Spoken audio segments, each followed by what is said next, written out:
You asked whether I can't plant another crop on the canola that failed to get the biomass. What usually happens, you plant the canola as early as possible, especially to cater for that thing if you have to replant it so that it's still in the beginning of May or April.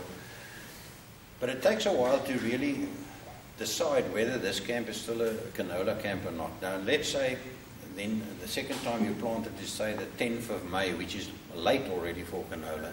And then it takes another 2, and it's getting colder, wetter, it takes another 2-3 weeks to see whether that's a good canola. And by that time, it's too late to plant any other crop. Unless you plant, I did that already, you can plant oats, which will still do pretty well at the late stage, and maybe, just for a cover crop or whatever. But you must remember what you're doing then is you're throwing more money into this field that already is going into a negative. And then he asked about the fertilizer, whether it went up or down or whatever with the continuous cropping and the buildings. The fertilizer didn't.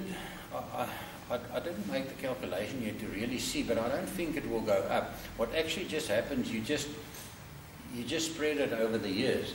What happens in my case, what happened in the Lucerne system is, for 5 years, you've got just about no fertilizer that you need to throw, and phosphate, and then all of a sudden you have to spend that 5 years fertilizer in 1 year. What I do, I just give enough fertilizer every year for that crop, for the potential which I reckon the field's got. So if I reckon it's a 4 ton field, I give it enough fertilizer for 4 tons. I do variable fertilizing. I try and get my fields equal, because I've got some which is, say, 15 dealer per million, and some is 45. And so we do that variable fertilizer, and I'm trying to get all my fields at 25p. That's fine for me. And then just from that, just on a road every year. That's one thing in continuous cropping, of course. Well, I think you all know that, that's why I didn't say it, is that you can't skimp with fertilizer, you can't skimp with lime and stuff like that. Your soil must be, as we all know, as good farmers, must be in the right condition. It must have food. You can't take away and they'll not give. But I really believe that a continuous cropping is giving more back than any other system.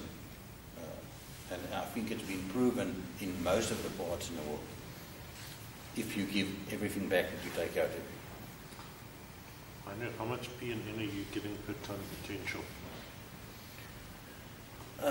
You see, that varies quite a lot, because it depends on how much P the soil's got in, so it varies a lot. But I give around 18 to 20 P for a 4 ton potential.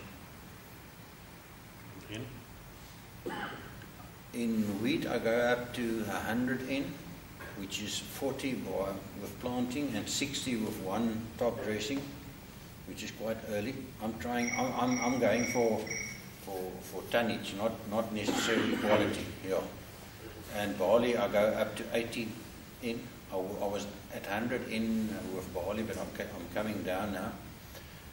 The interesting thing is, most people would tell you, would think that because I've been on the system so long that you should go down with your N.